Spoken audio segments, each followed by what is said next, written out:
자, 지금부터 오늘 배웠던 내용 한번 정리하는 시간 가져보도록 하겠습니다. 자, 1번 1세대 1주택자에 대한 종합부동산세 과세표를 물어봤죠. 그래서 여러분 1세대 1주택자에 대한 종합부동산세 과표를 물었습니다. 그러면 이때 과표는 납세 의무자별로 주택의 공시가격을 합산한 금액이죠.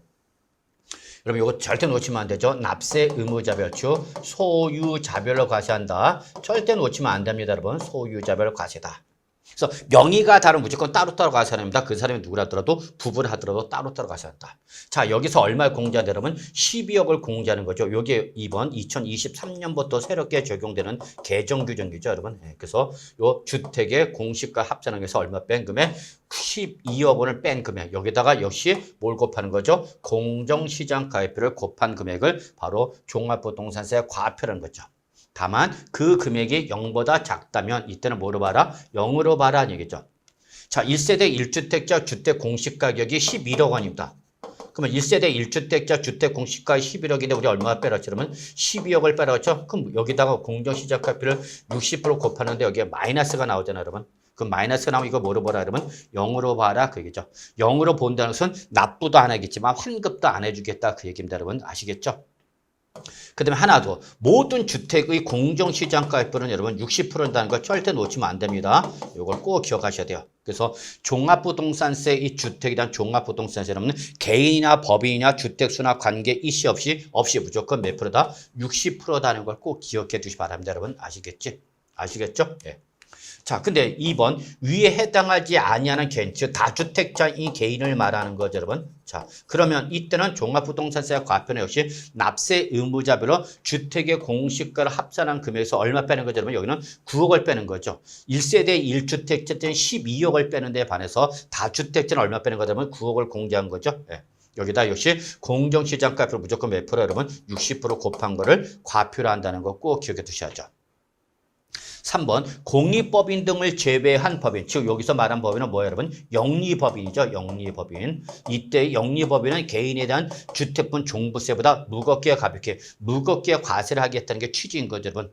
그래서 공익법인 등을 제외한 법인일 때의 종합부동산세 과표는 납세 의무자별 주택 공시를 합산한 금액에서 0원을 공제한다. 즉 공제 금액이 있다 없다? 없다 그죠. 즉 요 공시가격 합산한 금액 전액에 대해서 공정시장가액비를 역시 몇 프로죠, 여러분? 60% 곱하는 거다라는 걸 잊지 마시기 바라겠습니다, 여러분. 아시겠죠, 여러분? 예, 그래서 3번까지가 관련된 문제가 되고요. 자, 가죠. 자, 4번. 납세 의무자가 2주택 이하를 소유한 개인이죠.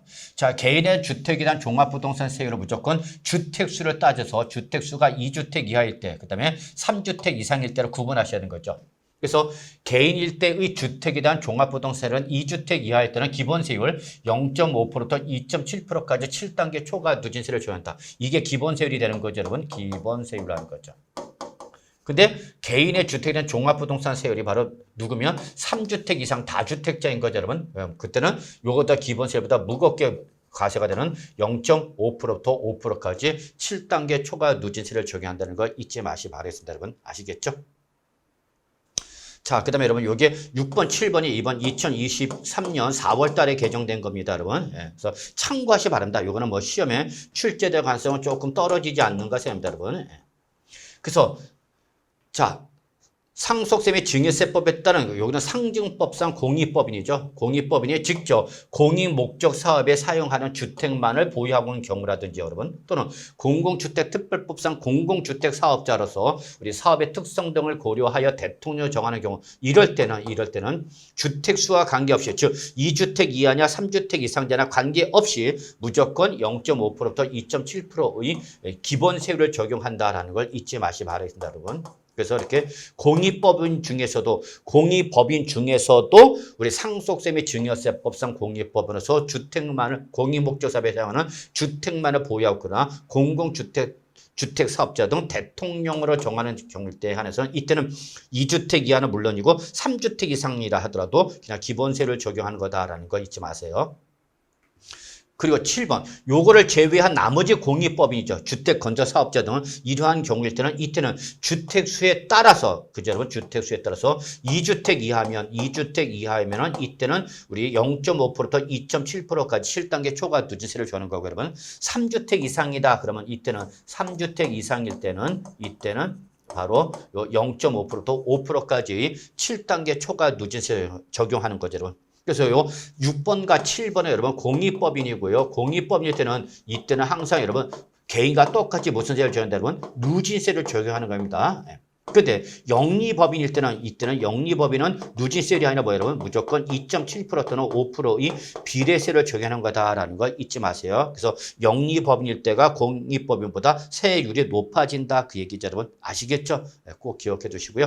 6번, 7번은 이번 4월 달에 개정된 거니까 확인만 하셔도 큰 무리는 없지 않을까 생각합니다. 자, 8번이죠. 법인 또는 법인으로 보는 단체죠, 여러분. 그래서 공익법인 등을 제외한 거죠, 여러분. 그래서 결국 요 6번과 7번은 공익법인이고요. 이걸 제외한 나머지 법인, 뭐를 말한다, 여러분? 영리법인을 말하는 거죠, 영리법인. 자, 그럴 때는 2주택 이하냐, 3주택 이상이냐 구분해서 2주택 이하일 때는 여러분 그냥 1000분의 2.7, 즉 0.7%, 2.7%죠. 2.7%이 무슨 세를 주하는 거죠? 여러분? 비례세를 주하는 거죠. 예, 그래서 계산한 금액을 주택분 종합부동산세액을 하는 거죠. 자, 그런데